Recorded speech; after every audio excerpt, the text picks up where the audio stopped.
It is a great life. It is a great life to be a maker. It is a great life to be an artist.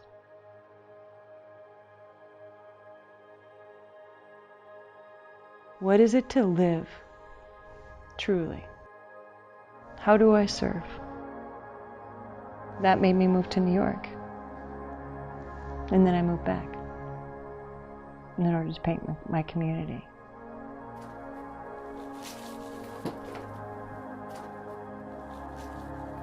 I feel like they are representative of the community itself, because they might be worn down a little bit, but they persevere.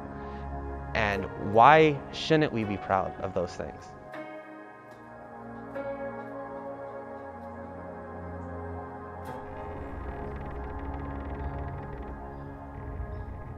I just find these buildings fascinating, and I'm so interested in history, and walking into history is just something that I feel like people in these small towns take for granted, and no one really looks into things. People look at things, but it's really hard for people to look into things. And maybe that's what a lot of it represents.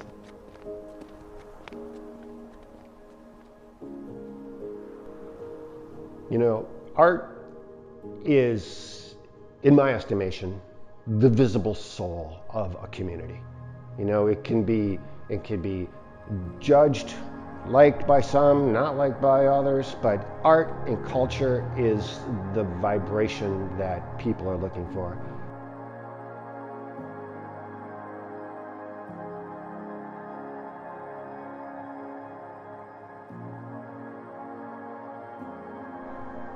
You know what's really special about my hometown of Dubuque is probably the hills, the ridges, the valleys, the river.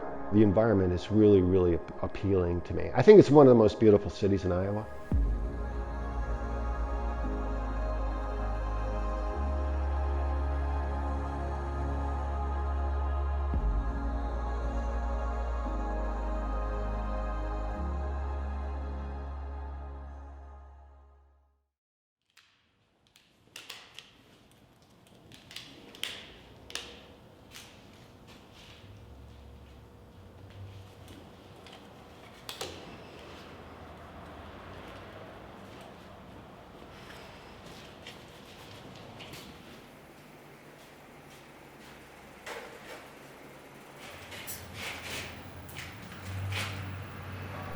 My medium is metal. And it's got the power of the message that I want to get across.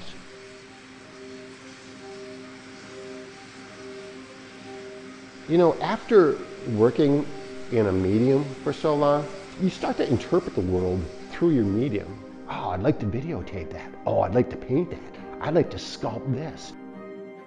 Interpreting the world through metal, I'm aware. I'm seeing the beauty. I want to be able to capture somehow that beauty, and I'm inspired to do so through my metalwork.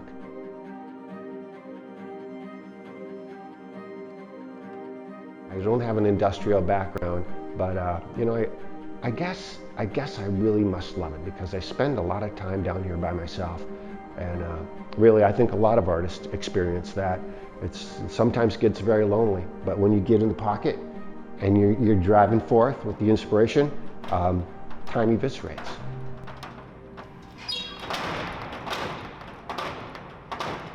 I lived in New Orleans, I lived in Michigan, I lived in Chicago. All of it was a wash.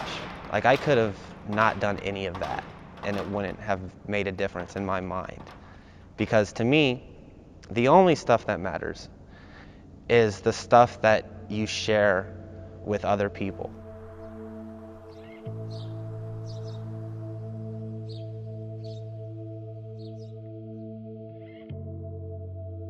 I actually started Forgotten Iowa in Kalamazoo, Michigan. So I went up there and I didn't know anybody, and at the time I was really focused on my photography. And I thought that my blind spot was like structural stuff, architectural photos, stuff like that. I was primarily a portrait photographer. And I thought, well, if I have this big blind spot, I should explore it. And then I moved back to Iowa. I decided to go to this town called Croton, Iowa, which is only about 45 minutes away, but I'd never heard of it in my life. And when I was there, I was taking photos of the town and the buildings, trying to work on that blind spot. And I had this thought that, like, if I didn't have this specific purpose to come here, I never would have done it. Like, I would have never came to this town. I just got this thought that, like, I wonder how many other towns are in Lee County. So I did all the ones in Lee County. And then I'm like, okay, well, that was fun. Why don't I go up a county? And then I started Forgotten Iowa.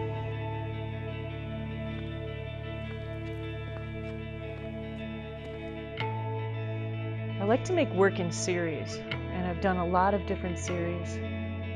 Portrait Maquoketa is probably the most known. It was shown at the Smithsonian and at the Figge. Parts of it were shown in Chicago and in Cedar Rapids, and we showed it in Maquoketa.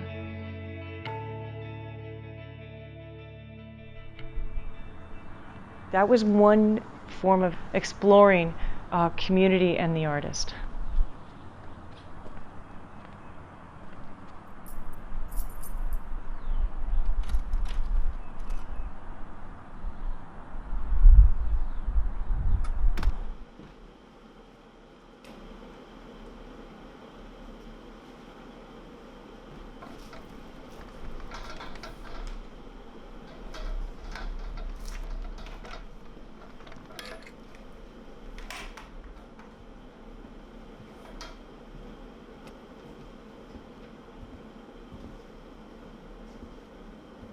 How do I take all this stuff that I've been learning about being an artist in the world who's hoping to be a human being in the world? How do I take that and bring it to my community?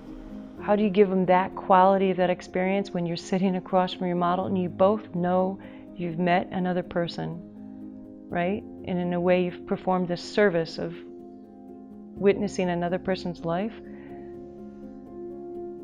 That's when I realized I could actually paint my neighbors.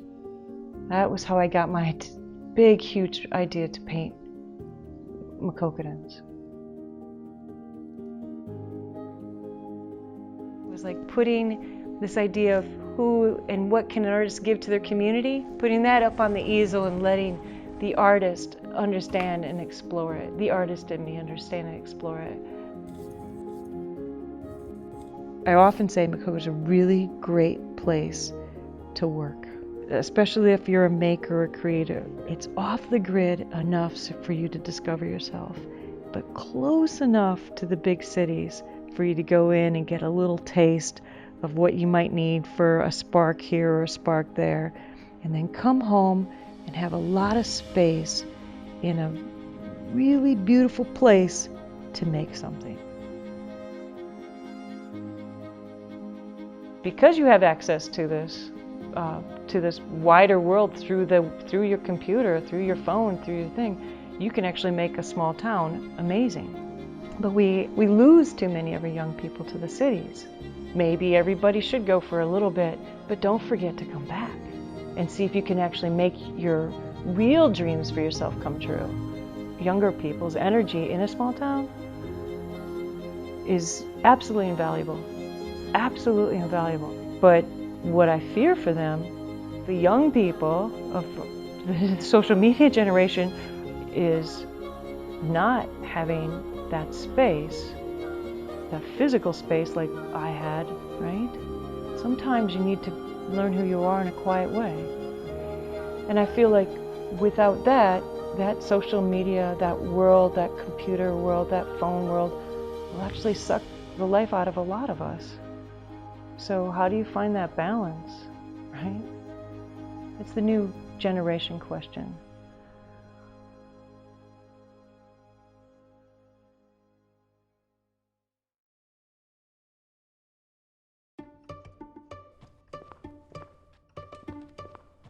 You know, we humans have a essential need to create. whether it's to create a family or a home or a shelter. Being able to make something it's accessible to anybody. And I think it's something that really we as humans need to explore more deeply, is what can we create other than just our wealth and our big fat carbon footprint. We all have it, regardless if it's good, bad, New York or Dubuque, Iowa. Everybody needs to just go out and practice their skills and express with the world. I see the younger generations with this longing to get out and experience the bigger world. I say go, get out there, get a job, but bring your influences back here, bring your talents back here, invest in your hometown, because there's always that yearning. A lot of people that are here that are my age feel like they failed because they didn't get out. I'm not in Keokuk because I failed elsewhere. Even though in some ways I probably did fail elsewhere, it doesn't matter. I'm here because this is where I feel like I'm supposed to be. Why does it matter where I am? And why does it mean that I failed or anybody else failed because they're here? It doesn't. You're supposed to move to the city to make your work, right? You're supposed to do stuff in big, important places before you're considered, a real artist? That's been a cultural thing for a long, long time, right? You gotta leave the rubes and go to the city. And this moving back from that is like we have to dispel the myth that it's a failure. I knew that being with the community was actually a real piece of art, actually. You never forget that kind of being touched by a community experience like Porch Makokata, But it was interesting because that really required my humanity too. And that was actually quite beautiful. Not that all of these other ones don't, but it was so obvious when you're working with another person and being in front of another person that you need to be a feeling human being.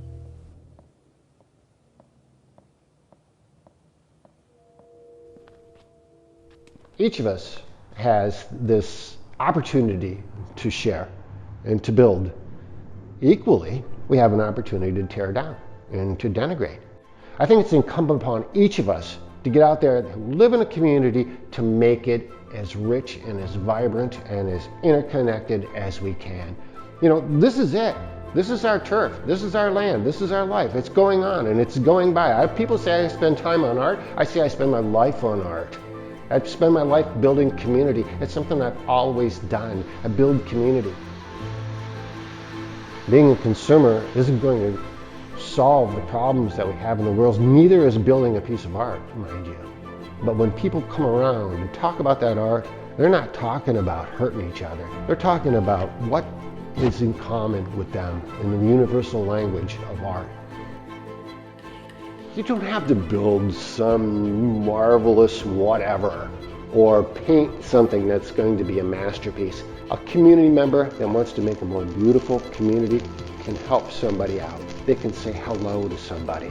They can be kind to somebody. This is what we do. It's an art of living. It's an artful life. It's a presentation. It's how you keep your yard. It's so many aspects of everyday life that's accessible to every member of a community. And come and share and do, and let's make this place great and beautiful together.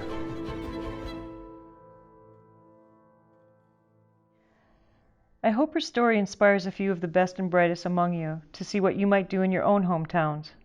New York, Chicago, and LA don't really need you that much, but you'd be quite welcome in a place like Makokata.